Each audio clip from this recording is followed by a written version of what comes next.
Moi, je m'appelle Noélie. Je suis au lycée Jaoué en première. Et du coup, je suis dans la commission jeunesse. À mon tour, donc je m'appelle Pauline Dumas, je représente le lycée du Puy-de-Dôme à Lorient. Bonjour, moi c'est Enora. Je suis au lycée Saint-Jean sur Lamballe.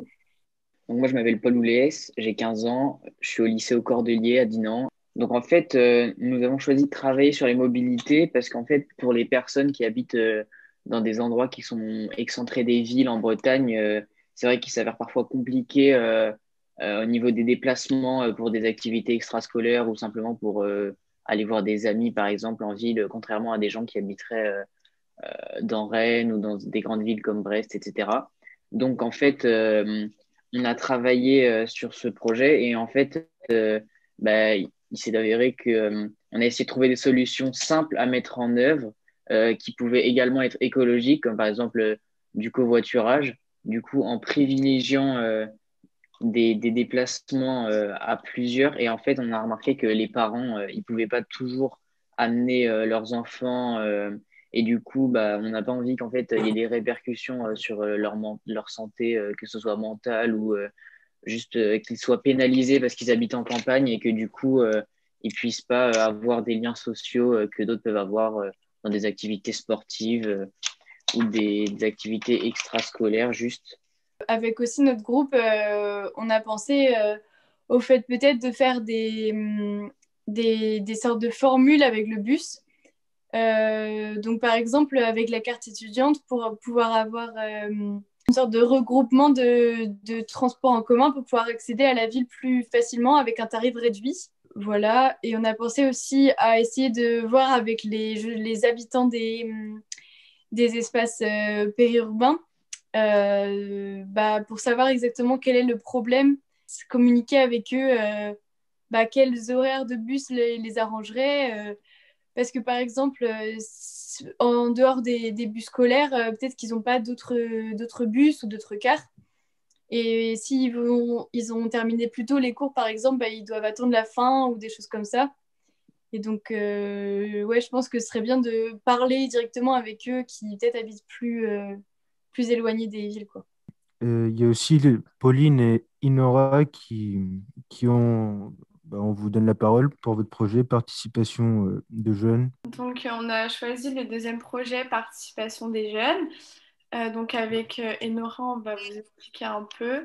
Donc moi, de mon côté, je suis très investie de ce côté-là parce que je trouve que les jeunes ne sont pas assez informés des sujets. Par exemple, ce matin, enfin moi c'est mon cas et on a discuté dans mon groupe, par exemple, le président a dit qu'il y avait des projets mis en place, comme par exemple les gens qui souffrent de ne pas manger à la fin du mois, ils ont mis en place des aides.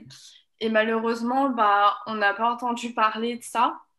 Je ne sais pas si c'est le cas pour vous. En tout cas, moi, je sais que d'entendre ça, ça m'a beaucoup affectée parce que je sais que dans mon lycée, il y a des gens qui ont du mal à s'alimenter à la fin du mois, qui ont des difficultés.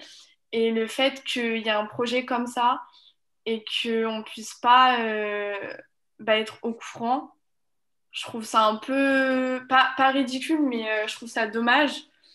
Et donc, on proposait plusieurs alternatives. Par exemple, créer un site, donc le site du CRJ. On pourrait mettre tous les projets et ensuite diffuser l'information et qui permettrait aux jeunes de s'informer pour justement les aider pour les jeunes qui sont en difficulté.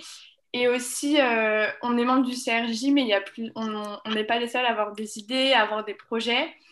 Donc, ça serait bien de faire aussi des débats pour qu'ils proposent aussi des projets. Qu'il y ait de l'information, mettre plein d'affiches dans le lycée, faire des affiches publicitaires dans la ville, parce que c'est bien d'informer les lycéens aussi, mais par exemple, ceux après la terminale, ils sont encore étudiants et ils ont besoin aussi d'être aidés et d'être informés surtout.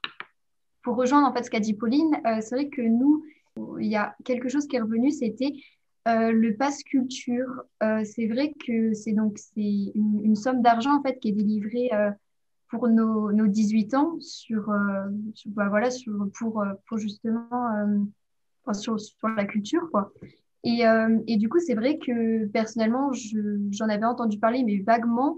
Et la plupart dans le groupe, on n'en avait pas tellement entendu parler. Et en fait, on trouve ça dommage parce que c'est vrai que ça rejoint ce qu'a dit Pauline. Des étudiants n'arrivent pas, voilà, ils n'arrivent pas à se nourrir correctement, ils sont dans la précarité. Et justement, ils auraient besoin en fait de pouvoir se cultiver. Enfin voilà, c'est le but en fait d'étudier. Et du coup, c'est dommage que ce pass culture soit pas assez mis en valeur parce qu'on pense que ça serait vraiment intéressant pour nous de pouvoir se cultiver d'autres façons que d'être en cours et voilà, d'écouter nos professeurs parler. Il faudrait vraiment enfin, c'est différent de se rendre au musée, bon, même si c'est difficile en ce moment, mais c'est quand même mieux.